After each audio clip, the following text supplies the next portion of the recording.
Hello everyone, I am Pragnesh Rawat, your English teacher, and today in this video we are going to start one beautiful lesson from your supplementary reader Moments, Class 9.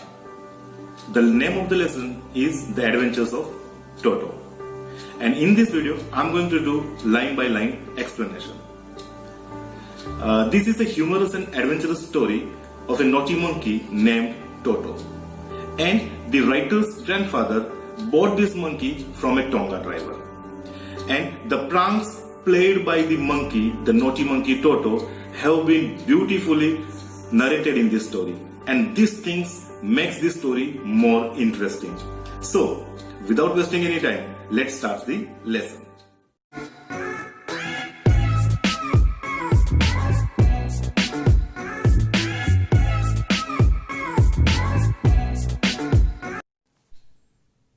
The Adventure of Toto.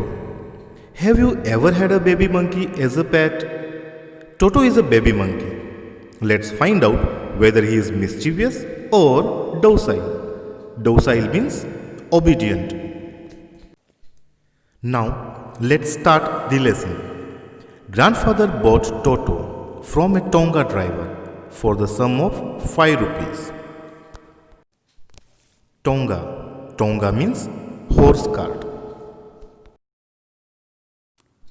So, it was grandfather who had purchased baby monkey from a Tonga driver. So, he bought it by paying just 5 rupees. The Tonga driver used to keep the little red monkey tied to a feeding trough, and the monkey looked so out of place there that grandfather decided he would add the little fellow to his private zoo. The Tonga driver, the owner of the monkey, often tied the little monkey Toto to a feeding trough. Feeding trough means feeding container. And the Toto was often kept tied with a rope. And the monkey looked so out of place. So, when you feel out of place, means you have a sense that it's inappropriate for you to be there, or you don't quite fit there. Grandfather decided he would add the little fellow to his private zoo. So, grandfather had a private zoo, and when he observed the little fellow, means that little monkey Toto, looks very sad, he decided that he would take the little monkey to his zoo. Toto was a pretty monkey. His bright eyes sparkled with mischief beneath, deep-set eyebrows, and his teeth, which were a pearly white, were every often displayed in a smile that frightened the life out of elderly Anglo-Indian ladies. Here, narrator gives a description of Toto. He had bright shiny eyes which were full of mischief. The eyebrows were deeply set on his face. His teeth were like pearls. Many ladies belonging to the Anglo-Indian community got scared. Anglo-Indian means a person relating to both Britain and India. So, those Anglo-Indian ladies got scared when they saw Toto's teeth which were displayed when he smiled. Next line. But his hands looked dried up as though they had been pickled in a sun for many years. Pickled means with wrinkles or seasoned. So, here writer says Toto's hands were dry and wrinkled as if they had been dried in the sun like pickled vegetables. Next line. Yet his fingers were quick and wicked, and his tail, while adding to his good looks, grandfather believed a tail would add to anyone's good looks, also served as a third hand. He could use it to hang from a branch, and it was capable of scooping up any delicacy that might be out of reach of his hands. Wicked means sinful. Scooping up means picking up or lifting up. Then delicacy. Delicacy means choice food. So, in these lines, we can see the writer's grandfather thought that the tail added to the good looks of an animal, Toto's tail was like a third hand for him. It helped him hang from the branches of a tree. He also used it to lift objects which were beyond his hand's reach. Now, next paragraph. Grandmother always first when grandfather brought home some new bird or animal. So it was decided that Toto's presence should be kept a secret from her until she was in a particularly good mood. First means angry. So the writer's grandmother was against the grandfather's attitude of bringing new pets, birds and animals. So the grandfather thought that they would conceal this fact from her until she was in a good mood. Next line. Grandfather and I put him away in a little closet opening into my bedroom wall, where he was tied securely, or so we thought, to a peg fastened into the wall. Closet means storeroom. Next, peg means hook. And next word is fasten means tied. Now the writer and his grandfather secured Toto in a little closet means cupboard in the writer's room. In order to be sure that Toto did not escape, they tied him to a hook in the wall. Now next paragraph.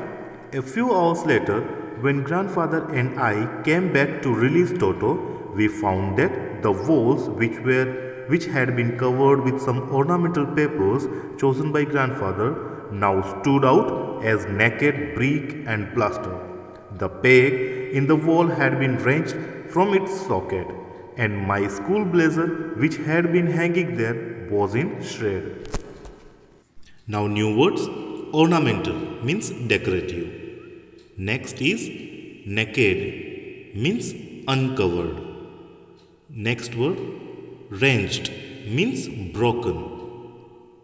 Next, socket means attachment. Next, blazer means jacket. And next, last word, shreds means cut into thin pieces. Now let's see the explanation. So the writer and his grandfather went to Toto after a few hours. The sight was shocking. Toto had torn the decorative wallpapers. He had broken the hook and had escaped from his binding. Also, he tore the writer's blazer into thin pieces. Next line.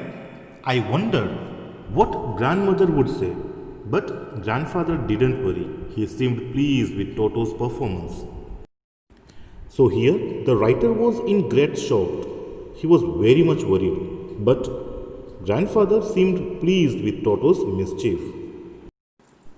Next paragraph. He is clever, said grandfather. Given time, I am sure he could have tied the torn pieces of your blazer into a rope and made his escape from the window. So, here in this paragraph, the grandfather was quite delighted to see Toto's adventure. He felt that Toto was very clever. He said that if they would have given him more time, he would have tied the thin piece of the writer's torn blazer into a rope and he would have escaped out of the window. Next paragraph. His presence in the house still a secret. Toto was now transferred to a big cage in the servants' quarters where a number of grandfather's pets lived very sociably together. A tortoise, a pair of rabbits, a tame squirrel, and for a while my pet goat. Sociably means in a friendly manner. Now, Toto was shifted to the servants' quarter.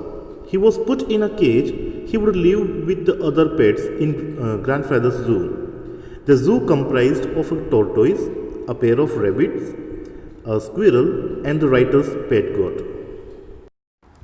Next slide. But the monkey wouldn't allow any of his companions to sleep at night. So, grandfather, who had to leave Dehradun next day to collect his pension in Saharanpur, decided to take him along. So, Toto was very mischievous. He did not let the animals sleep at night. The writer's grandfather had to leave for Saharanpur the next day. He decided to take Toto along as he was unmanageable. Next paragraph. Unfortunately, I could not accompany grandfather on that trip, but he told me about it afterwards. A big black canvas kit bag was provided for Toto. These, with some straw at the bottom, became his new abode. Abode means home. The writer was disappointed as he could not accompany his grandfather and Toto on the trip. His grandfather narrated the happenings of the trip to him later. He had got a special bag for Toto. It was made of a strong material, canvas. He placed some dry grass at the bottom of the bag. On the trip, the bag would be Toto's home, as he would live in it. Next line. When the bag was closed, there was no escape. Toto could not get his hands through the opening, and the canvas was too strong for him to bite his way through. His efforts to get out only had the effect of making the bag roll about on the floor, or occasionally jump into the air. An exhibition that attracted a curious crowd of onlookers on the Dehradun railway platform. In this line, the writer said that the bag had a zipper on top of it. The writer's grandfather ensured that when the bag was closed, Toto would not be able to escape out of it. Neither could he come out of the opening as it was closed with a zipper, nor could it bite the strong canvas material in order to run away. Still, Toto made unsuccessful attempt to come out of the bag. Due to this, many times the bag would roll on the floor or it would certainly jump in the air. These movements were noticed by the people on the railway platform and made them curious to know what was inside the bag. Next paragraph. Toto remained in the bag as far as Saharanpur, but while grandfather was producing his ticket at the railway turnstile, Toto suddenly poked his head out of the bag and gave the ticket collector a wide grin. Turnstile means a mechanical gate consisting of revolving horizontal arms. Next, grin, that is smile. So, Toto remained secure in grandfather's bag till Saharanpur. At the Saharanpur railway station, the writer's grandfather was taking out his ticket to cross the turnstile. At that time, Toto picked out of the bag and smiled at the ticket collector. Next paragraph. The poor man was taken aback, but with great presence of mind and much to grandfather's annoyance, he said, "Sir, you have a dog with you. You will have to pay for it accordingly." Taken aback means shocked or surprised. Annoyance means anger. So the ticket collector was astonished to see a monkey in grandfather's bag. He recovered quickly and asked grandfather to pay the ticket money for traveling with a dog. Next line. In vain did grandfather take Toto out of the bag. In vain did he try to prove that a monkey did not qualify as a dog or even as a quadruped. Toto was classified a dog by the ticket collector, and 3 rupees was the sum handed over as his fare. Vain means an unsuccessful attempt. Quadruped means an animal which has 4 legs. Now, grandfather was unsuccessful in explaining to the ticket collector that Toto was a monkey and not a dog. He insisted that Toto was not even an animal with 4 feet, but the ticket collector was firm that Toto fell in the category of dogs. Grandfather had to pay 3 rupees for Toto's ticket. Next line. Then grandfather, just to get his own bag, took from his pocket our pet tortoise and said, "What must I pay for this, since you charge for all animals?" To get his own bag, it is an idiom. It means to take revenge. So grandfather was disappointed and in order to take revenge from the ticket collector, he took out his pet tortoise from his pocket. He asked if he was supposed to buy a ticket for it too. Now, last paragraph. The ticket collector looked closely at the tortoise, prodded it with his forefinger, gave grandfather a pleased and triumphant look, and said, "No charge, it is not a dog." Prodded means pushed. The ticket collector took a close look at the tortoise, pushed it slightly, and announced that grandfather was not required to buy a ticket for it, as it did not fall in the category of a dog. So children, I hope you have enjoyed the video. Next part we will continue in our next video. Till then, take care, stay home, stay safe. Thank you.